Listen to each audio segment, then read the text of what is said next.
envie peut-être de partager. Ce n'est pas obligatoire, mais est-ce que quelqu'un a envie de partager ces différences? Ça a marqué quelqu'un de dire, ah bah tiens, moi j'ai vraiment ressenti ça. Est-ce qu'il y a quelqu'un qui a envie de partager? Non, personne ne veut partager.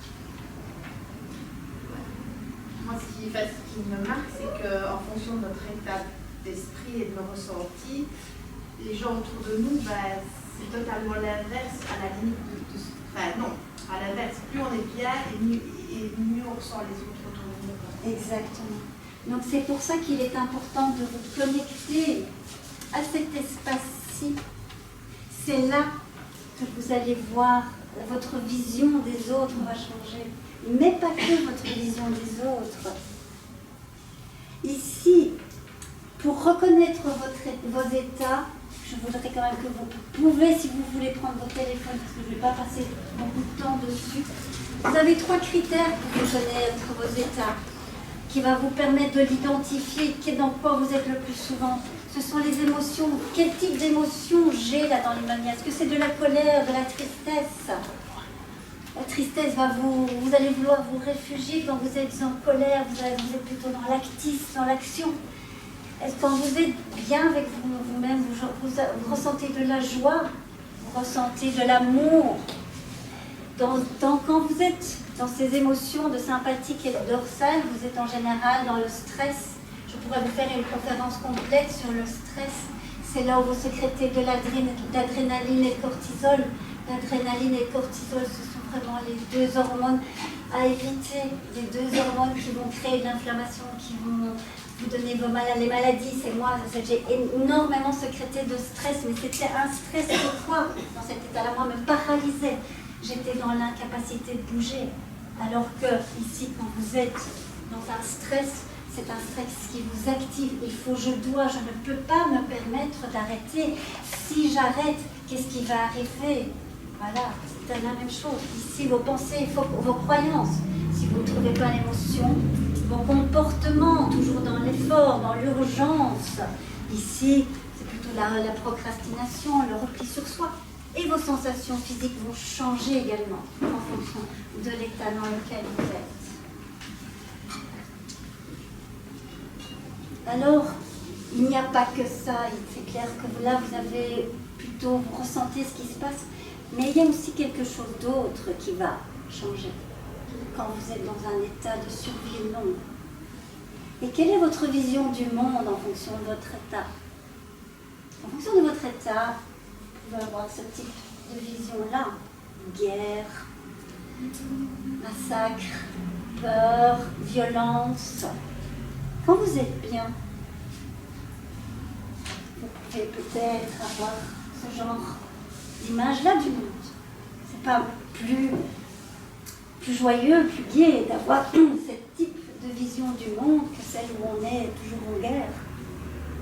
Ça, si dépend. Je ne sais pas si on a du wifi ici. Je suis en train de me poser la question. Voilà. Alors, donc, cette partie où vous êtes connecté, je vous ai dit que c'était votre nerf vague. Votre nerf vague, cette partie où vous vous souvenez, le temps bleu qui se situe principalement au-dessus du diaphragme, c'est cette partie qui est connectée à votre corps, qui est connectée à votre respiration et qui est connectée à tous vos nerfs crâniens. Le nerf vague est un nerf crânien. Le nerf vague, c'est le nerf le plus long de votre corps. Et étant un nerf crânien, il va aussi vous permettre l'engagement social. Est-ce que quelqu'un sait ce qu'est l'engagement social? L'engagement social, c'est tout votre visage. Ce sont toutes les expressions de votre visage. Ici, regardez. Quelle est la seule partie de votre corps que vous avez encore à nu? C'est votre visage.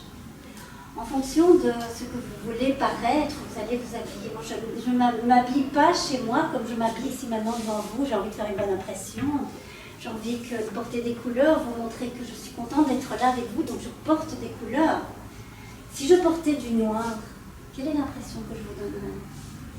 Par contre, que je vous porte du noir, que je vous porte du bleu, que je vous porte n'importe quelle couleur, qu'est-ce que vous allez voir en tout cas?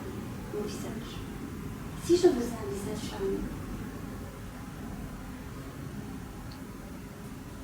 si je vous fais un autre visage colérique, là, je suis vraiment fâchée contre vous, vous êtes vraiment désagréable. Vous allez le voir, vous allez c'est marqué dans mon visage.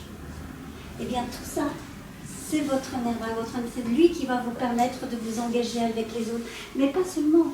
Quand vous allez d'abord vous engager avec vous-même. D'abord, engagez-vous avec qui vous êtes. Et c'est ça qui va vous permettre de vous engager avec les autres.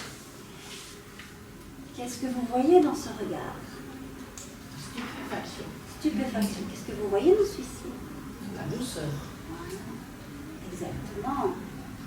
Et nos animaux de compagnie aussi. Aussi. Souvenez-vous, en période de Covid, la seule manière de pouvoir, c'est le regard. Le regard est le miroir de l'œil.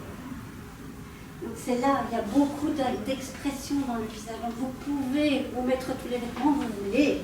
Vous pouvez même vous maquiller de toutes les façons dont vous voulez.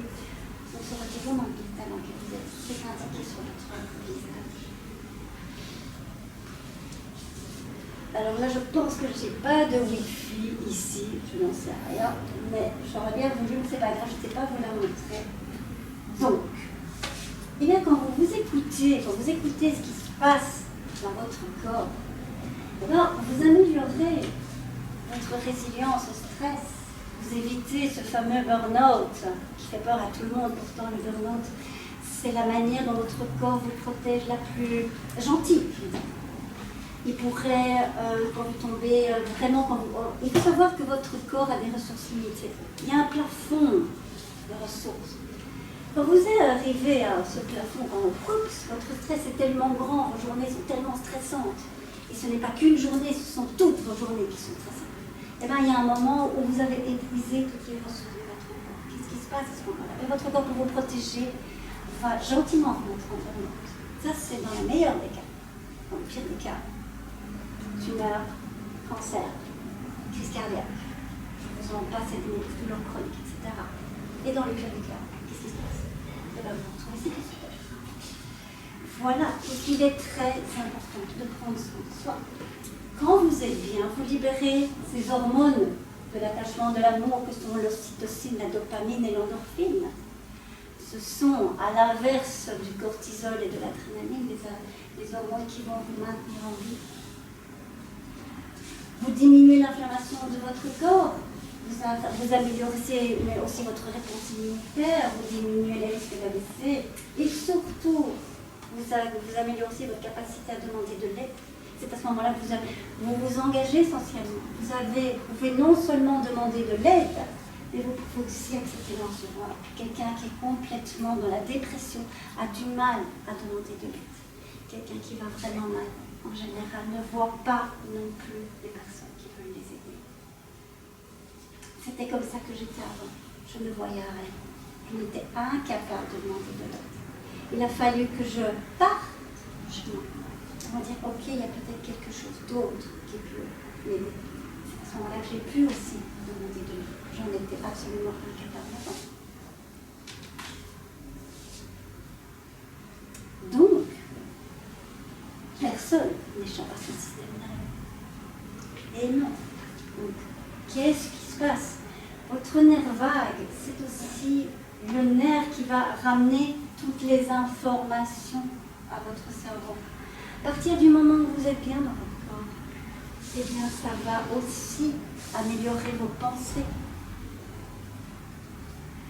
Votre cerveau, comment il fonctionne, dites-moi? Il fonctionne grâce à quoi?